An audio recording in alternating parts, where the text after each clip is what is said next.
Oi gente, tudo bem? Na aula de hoje a gente vai ver um pouco mais, sobre as plantas e a gente vai ver um pouco mais sobre a morfologia e sobre os tecidos vegetais presentes nessas plantas. Então, para começar e dar uma introdução na aula de hoje, eu vou explicar para vocês qual é a diferença das plantas mono e dicotiledôneas. Dentro das sementes das plantas, elas têm uma estrutura que é o cotilédone. O cotilédone é como se fosse a primeira folha que sai desse embrião. E esse cotilédone, ele pode ser apenas um, ou ele pode ser em dupla, 2 cotilédones. E é isso que diferencia as plantas mono e as plantas dicotiledôneas, Então, é o número do cotilédone. As plantas monocotiledôneas, elas têm como características a raiz fasciculada, porque não teve um desenvolvimento da radícula, a radícula foi abortada no início do crescimento da raiz da planta, então elas não têm uma raiz principal. Então ela é totalmente feita de raízes adventícias, então a gente chama ela de raiz fasciculada. A gente tem as folhas com a nervura paralela e a gente tem normalmente flores trímeras com pétalas de 3 ou então múltiplos de 3. Já as dicotiledôneas, a gente tem uma raiz principal que se desenvolveu a partir da radícula. A gente tem nervuras curvilíneas, então a gente tem uma nervura principal nas folhas e nervuras menores ligadas à nervura central. E, normalmente, as flores são pentâmeras, então elas têm ou 5 pétalas ou pétalas com número múltiplos de 5. Entrando mais na morfologia desses itens, dessas partes da planta, a gente vai começar com a raiz. Então, a raiz tem como principal função a fixação dessa planta no solo e também a absorção de água e nutrientes para nutrir essa planta. Essa raiz ela é dividida em zonas, mas apenas a raiz principal tem essa divisão. As raízes fasciculadas, de monocotiledôneas, não tem essa divisão. Então, a raiz principal ela é dividida em zona meristemática, que é a parte inicial dessa raiz, e é onde a gente possui as células totipotentes, Então, as células que não têm nenhuma diferenciação, elas podem cumprir qualquer função.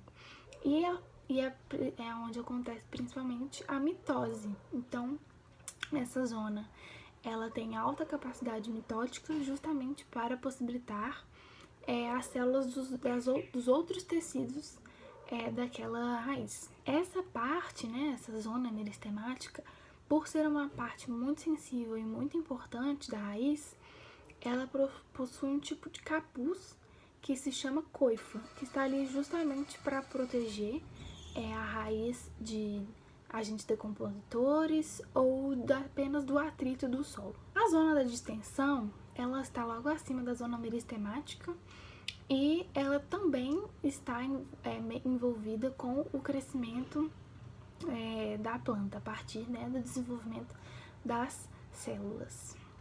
A zona pilífera, ela é uma zona que possui pelos, justamente pelo nome dela, e é onde acontece toda a absorção da água e dos nutrientes. Por último, nós temos a zona de ramificação, que é de onde saem as raízes secundárias e adventícias para ajudar na fixação dessa planta no solo. Existem 3 grandes grupos de raízes: raízes aquáticas, raízes aéreas e as raízes subterrâneas.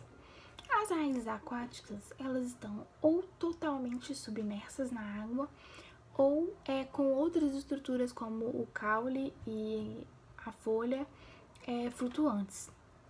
Já as raízes aéreas, elas têm subgrupos, como por exemplo a escora, que é uma raiz de apoio.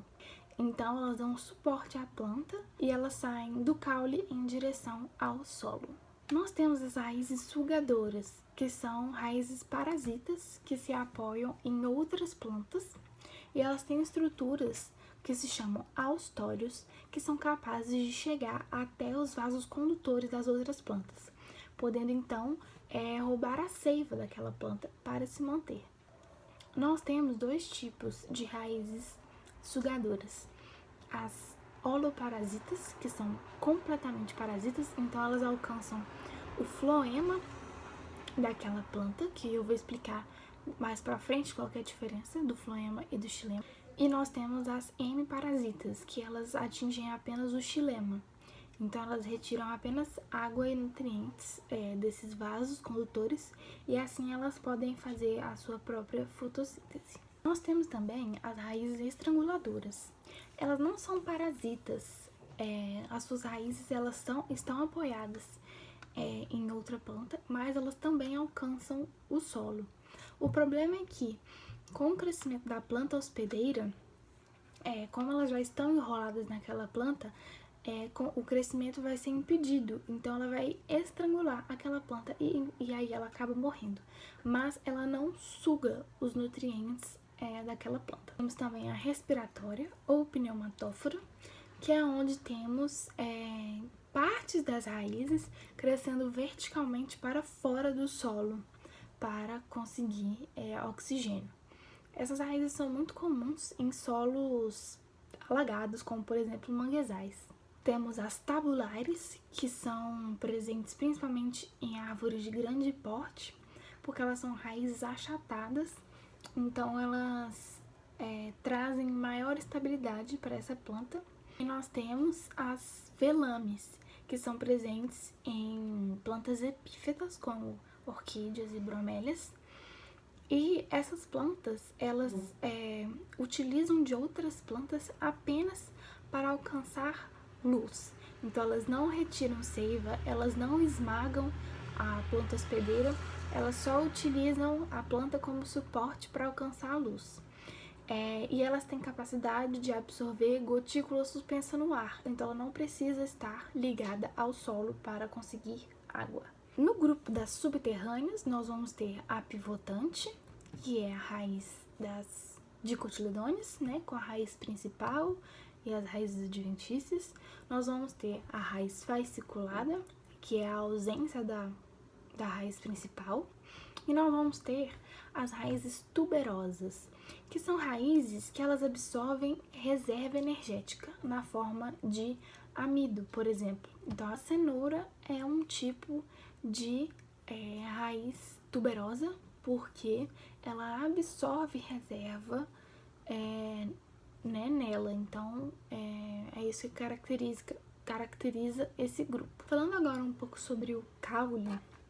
O caule é a única estrutura na planta que apresenta gemas, nós e entrenós. Isso é muito importante para caracterizar um caule, porque isso é único dele. Então, muitas pessoas normalmente querem fazer um replantio de alguma planta, mas elas não têm a semente. É muito comum elas plantarem um pedaço do caule, porque se ele possui uma gema, a gema é capaz de desenvolver até uma planta adulta a partir dela, por reprodução assexuada. Então, todos os ramos que saem do caule, eles são desenvolvidos a partir da gema. E aí nós temos as gemas laterais e a gema apical. O caule ele tem como principal função fazer essa ligação das folhas com a raiz para que os nutrientes cheguem de uma ponta a outra a partir dos seus vasos condutores. Como caules aéreos, nós temos alguns tipos. Então, nós vamos começar com os rastejantes, que eles não têm um crescimento vertical, como, por exemplo, o da melancia. Então, os caules, eles não crescem como a gente imagina para cima. Eles crescem em contato com o solo. Os caules eretos nós temos como, por exemplo, a haste, né, que é um caule clorofilado e delgado. Então, por exemplo, como vemos em muitas plantas. Nós temos o tronco, que é muito comum em árvores, E eles têm uma característica que muitos deles têm uma camada protetora de revestimento, que é o suber, que nós também vamos falar mais adiante. Nós temos o colmo, que é um caule cilíndrico com muitos nós e entrenós, onde de cada nó saem ramos, né, de folhas, e eles podem ser de como oco ou como cheio. Então nós temos como exemplo o bambu, que é de como oco, e a cana de como cheio. O estirpe é muito similar ao colmo, porque ele apresenta um formato cilíndrico com muitos nós e entrenós. A diferença é que os seus ramos, eles saem apenas de uma extremidade, como por exemplo das palmeiras. Então, num bambu, por exemplo, que os ramos eles podem sair em todas as direções, a palmeira ela vai sair só de cima, os ramos. E temos também os cladódios, que são muito comuns em cactos. Então, eles são clorofilados, com capacidade de armazenar água, e as suas folhas se modificam em espinhos para facilitar no controle de perda de água, né, de transpiração dessa planta. Para os caules subterrâneos, nós temos como exemplo o rizoma, que é um caule que nasce paralelo ao solo e, obviamente, ele é subterrâneo. E dele saem as raízes adventícias e os ramos de folhas e essas coisas, mas ele é paralelo ao solo. Então, nós temos o solo aqui e ele fica paralelo ao solo, ele não cresce verticalmente. Nós temos o tubérculo, que ele é similar à raiz tuberosa, mas como os caules apresentam gema, essa é a principal diferença. Então, ele também apresenta uma reserva energética, mas o que diferencia os caules das raízes tuberosas são a presença de gemas, como por exemplo a batata. E para finalizar, nós temos o bulbo, que ele é um caule achatado, de onde saem folhas modificadas, que são os catáfilos. Essas folhas, elas têm armazenamento de nutrientes e energia. Então, o caule, né, o bulbo, ele é muito presente, por exemplo, em alhos. Então, todos os dentes de alho que a gente tira são os catáfilos, e aquela base áspera e dura é o caule em bulbo. Temos as folhas, né, que tem como principal função fazer a fotossíntese e as trocas gasosas. As folhas, elas têm composição de pecíolo, base, limbo, nervuras, ápice e borda. O pecíolo é a estrutura que liga a base da folha ao caule, mas existem muitas folhas que não apresentam pecíolo, elas são ligadas ao caule pela bainha, que é como se fosse a folha envolvendo aquele caule. Quando nós vemos muitas folhas saindo de um ramo que saiu de uma gema só, nós temos uma folha composta, porque ela saiu apenas de uma gema. Algumas modificações que a gente tem das folhas, nós temos os espinhos, como foi falado, né, que é onde o limbo dessa folha, que é, né, a parte principal da folha, ela é fechada, né, reduzida, justamente para evitar a perda de água. Existem muitos espinhos que são estruturas caulinares. Temos os cotilédones, que já foram mencionados no começo da aula, que são as primeiras folhas saindo do embrião. E elas vão, né, diferenciar nos grandes grupos de monocotiledôneas e dicotiledôneas. Nós temos as brácteas também, que são folhas que estão associadas às flores, e algumas vezes elas podem ter uma modificação de cor para facilitar e ajudar a chamar a atenção dos polinizadores. E nós temos as gavinhas, que são modificações das folhas para ajudar a fixar aquela planta em alguma superfície, alguma estrutura. Também vale ressaltar que existem gavinhas que são estruturas caulinares. Falando um pouco agora sobre os tecidos vegetais, são eles que são responsáveis por todo o funcionamento das plantas.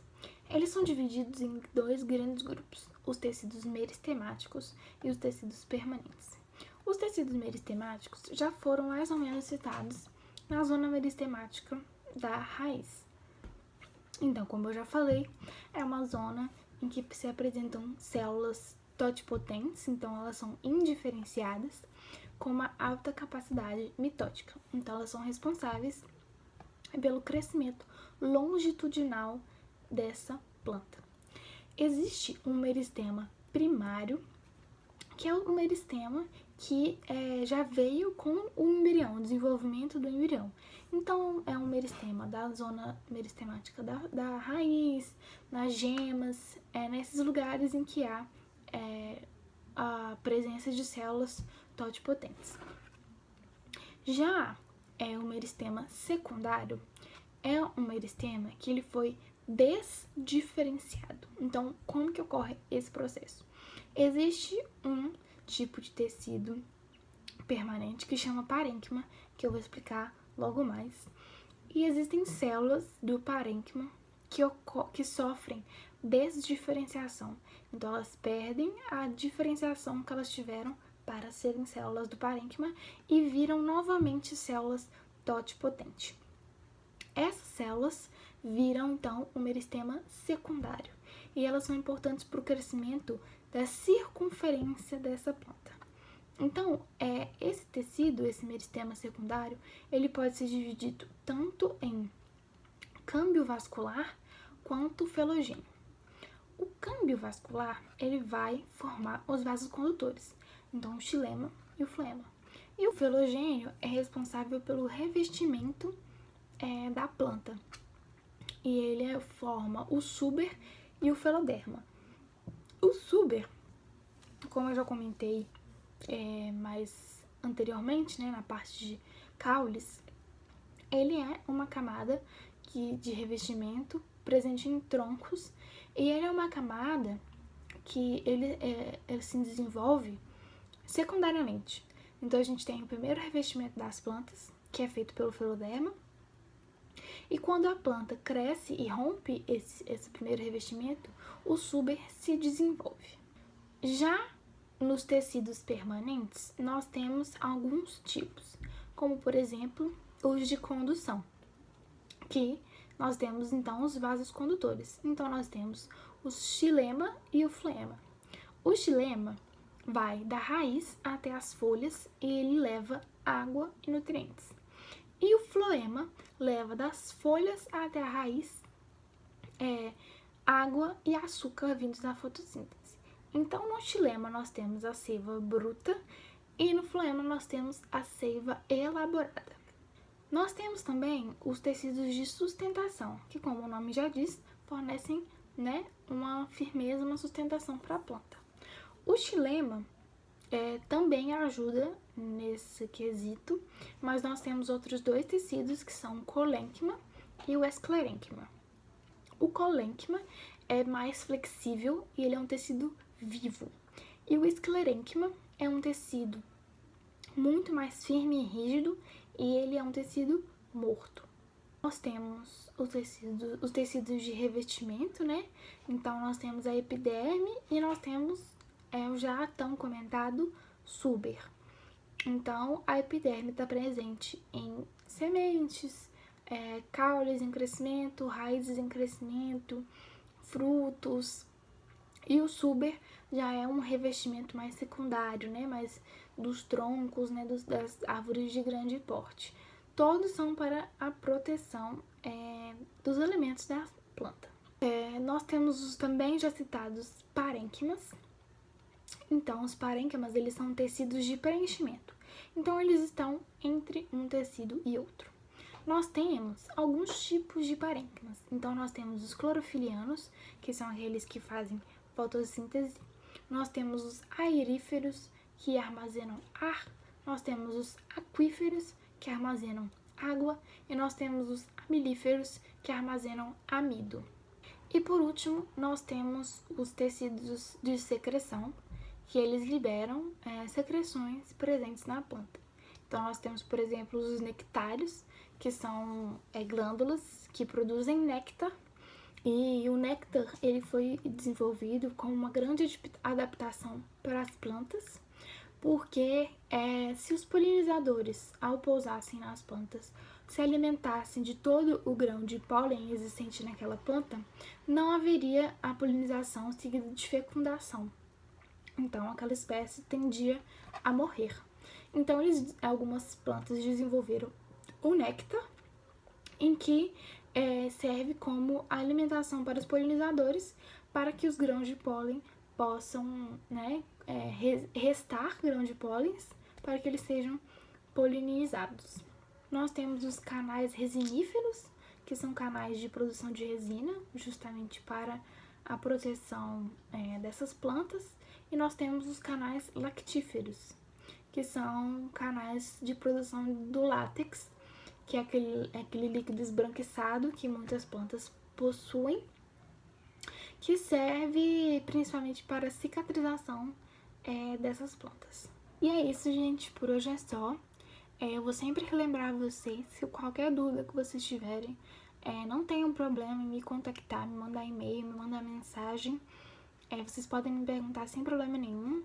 Espero que vocês tenham gostado, entendido a aula de hoje e até a próxima aula.